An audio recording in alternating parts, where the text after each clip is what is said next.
somewhere. Look up there on the silver shelf. What's up, y'all?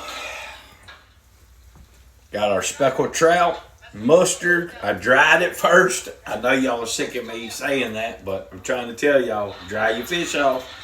Mustard, a little bit of Louisiana hot sauce, and Louisiana batter too. The blue bag. The blue bag. This is my favorite. But we eating fish tacos tonight. Speckled trout tacos. A little avocado, tomato. I think we got some spicy mayo and land shark. If y'all ain't never tried this, y'all should go try it. I ain't sponsored or nothing by them, but it's delicious. So y'all have a good night.